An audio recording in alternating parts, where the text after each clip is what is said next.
지금부터 민주당 이야기 들어보겠습니다. 법사위 소속입니다. 박균택 의원 연결을 해보죠. 박균택 의원님 나와 계십니까? 예, 안녕하십니까. 예, 박준택입니다. 예, 우선 대선 치르느라 고생 많으셨습니다. 예, 조금 했습니다. 조금 하셨어요. 예. 예, 축하드립니다. 오늘은 뭐 이제 당선 후 두 번째 날이니까 요 질문은 좀 하고 가야겠네요. 이재명 대통령 당선의 의미, 이번 선거 결과의 의미는 어떻게 해석하세요? 국민이 대한민국의 주인인 것을 모르던 정권, 그리고 민생 문제조차 외면하던 정치 세력이 물러나고, 이제 민주정부가 이제 새로 출범하게 되었다. 이제야 대한민국의 정상화가 다시 시작하게 되었다라고 말씀드릴 수 있을 것 같습니다. 지난 6개월 동안 민주진영의 국민들께서 중요한 고비마다 헌신적으로 싸워주신 덕분에 승리할 수 있었습니다. 어쨌든 이 부분은 민주정부의 출범을 고대하던 국민들께서 각자에게 서로에게 감사하고 축하할 일이라고 생각을 합니다. 예, 예. 어제 대통령이 계속 통합 강조하시더라고요. 정말 모두의 대통령, 모두를 섬기는 대통령이 돼주시기를 진심으로 바라면서 오늘 주제는 아닙니다만 미국 트럼프 대통령하고 이재명 대통령 통화가 어제 이루어질 걸로 예상을 하고 있었는데 아직 조율 중이라고요? 이건 어떻게 되는지 혹시 알고 계십니까? 죄송하지만 제가 상황을 파악을 잘 못하고 있는 상황입니다. 아, 그렇군요. 예, 그래서 이유 역시 잘 모르겠습니다. 어제 백악관이 우리나라에 축하 메시지 전하면서 동시에 전 세계 민주주의 국가들에 대한 중국의 개입과 영향력 확대에 대해 우려하고 반대한다. 이게 좀 생뚱맞은 이야기를 덧붙여가지고 어제 의아하다는 우리 언론의 반응들도 뭐 박 의원님도 보셨을 겁니다만 이거는 어떻게 좀 생각하세요? 미국의 반응. 그건 아마 그동안에 이제 기존 정부가 예.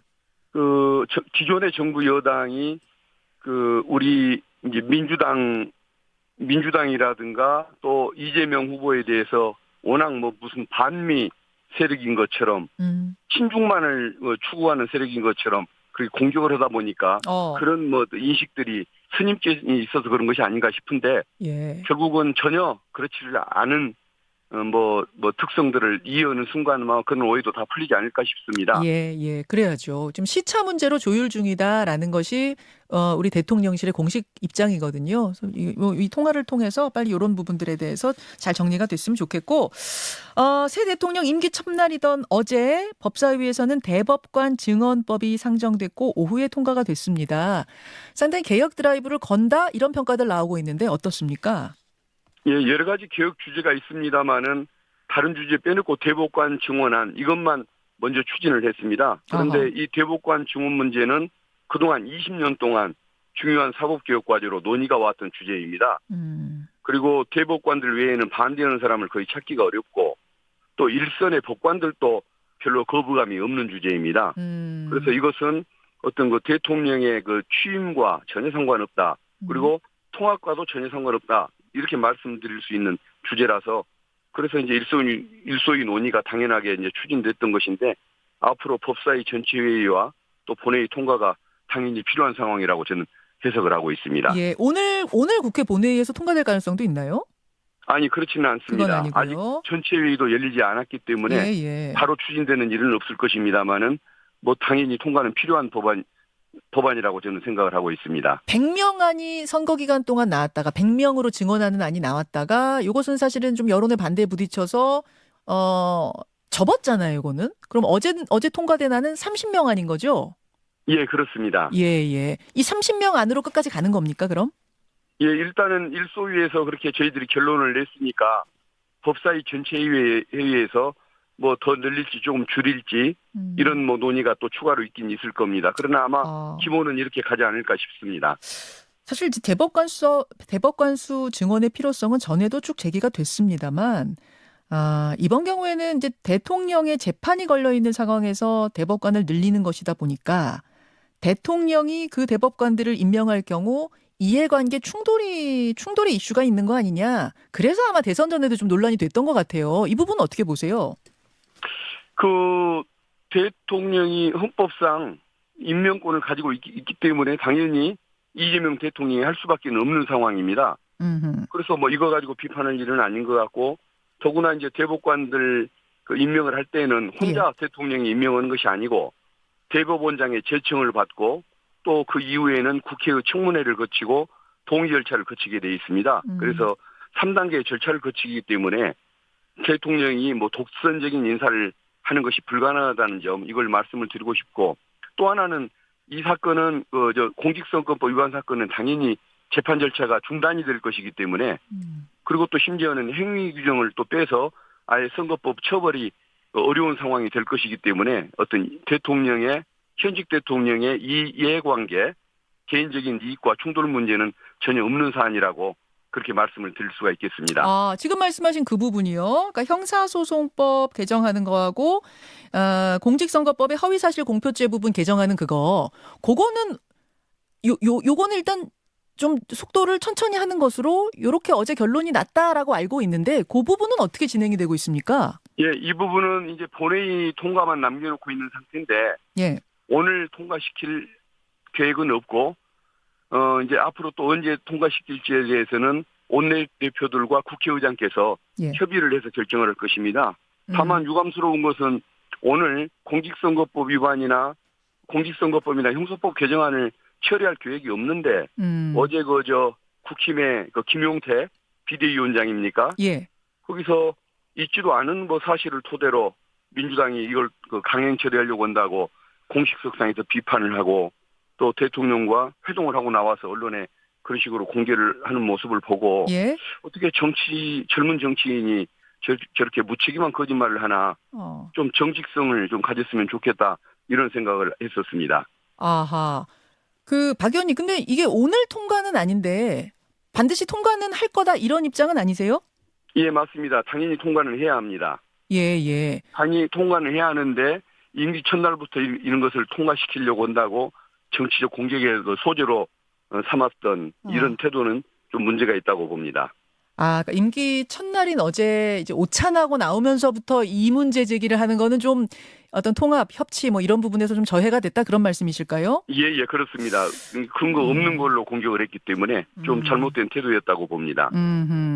다만 뭐 또 국민의힘 비대위원장 입장에서는 이 부분이 중요하니까 좀 강하게 어제 그 많은 언론들이 있는 데서 제기하고 싶으셨던 건 아닌가 그런 생각도 들긴 하는데요. 예.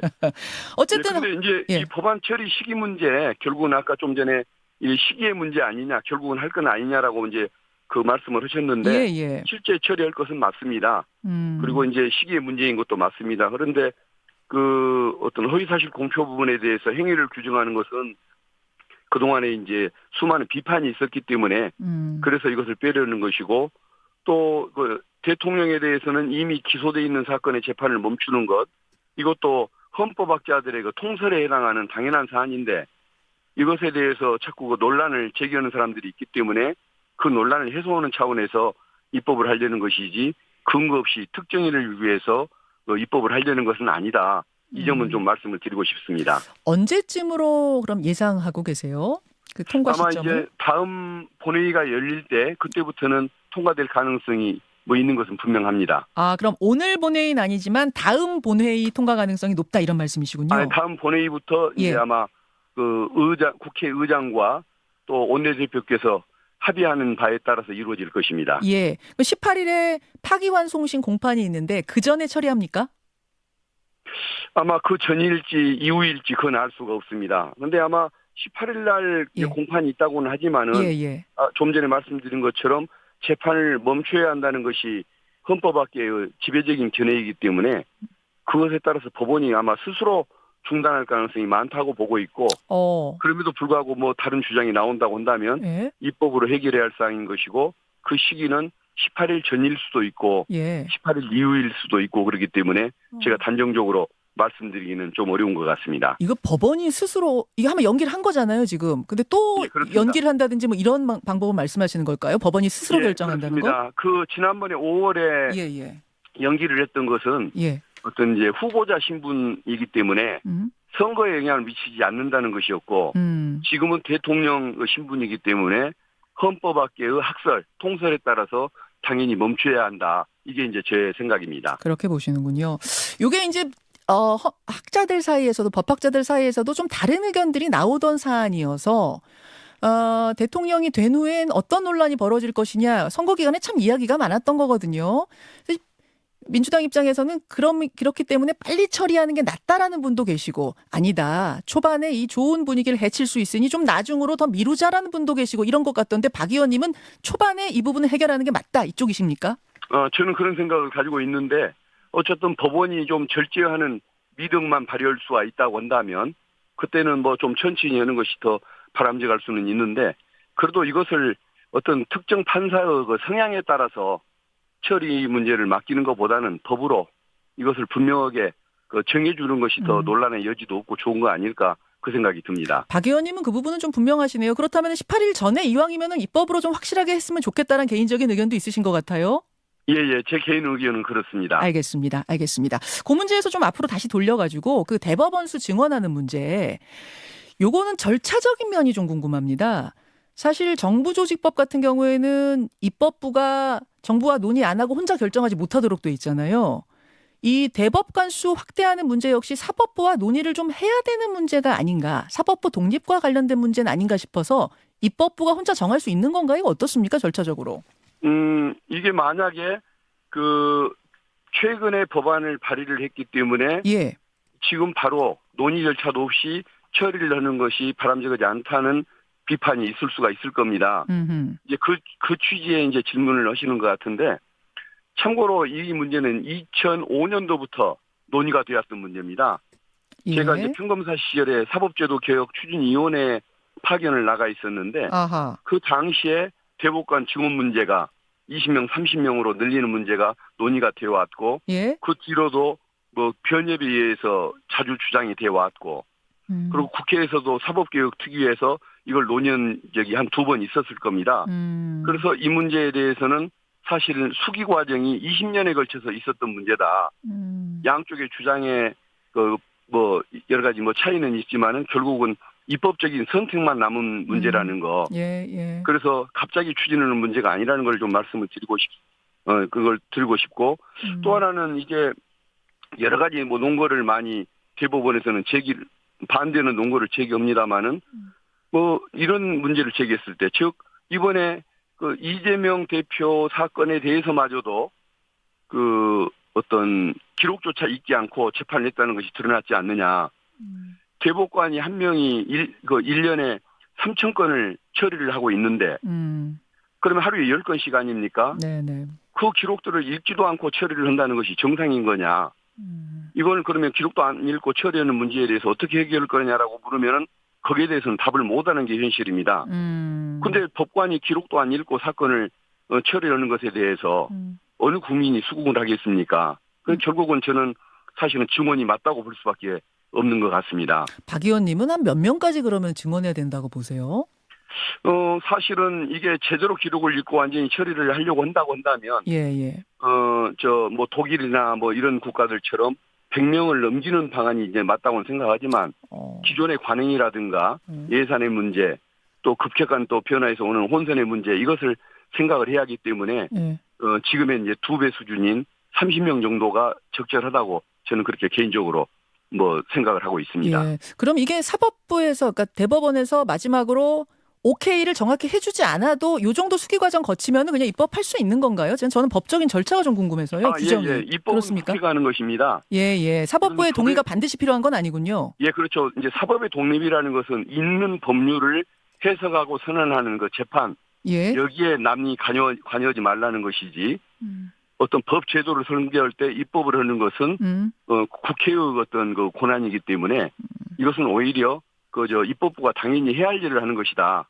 알겠습니다. 재판에 관여하지 말라는 것이지 입법에 오히려 입법을 마음대로 못하는 것이 사법의 독립은 아닌 것입니다. 알겠습니다. 이런 질문 하나 들어옵니다. 이거 사법부 흔들기 차원은 아니냐. 민주당은 개혁이라고 하지만 사법부 독립의 훼손은 아니냐라는 이 반론에 대해서 뭐라고 답하실까요? 물론 그런 반론이 충분히 있다는 걸 저도 인정을 합니다. 그러면은 저는 반대로 묻고 싶은 것이 그러면 대법관들이 사건 기록도 있지 않고 그냥 그 사건을 대충 처리하는 이 현상을 그러면 앞으로도 계속 남겨둘 것이냐. 그걸 거꾸로 한번 그분에게 질문을 좀 역질문을 하고 싶습니다. 알겠습니다. 민주당 박균택 의원 만나고 있습니다.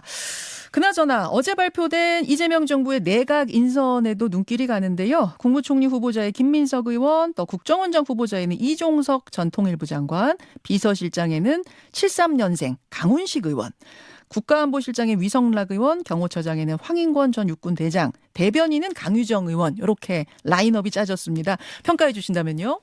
예, 각자 자기 분야에서 거의 최고라고 평가를 받아온 분들이라는 공통점이 있는 것 같습니다. 근데 이제 그 중에는 대통령과 개인적으로 친한 분도 있고 안 친한 분도 있는 것 같은데. 아, 그래요? 예, 예.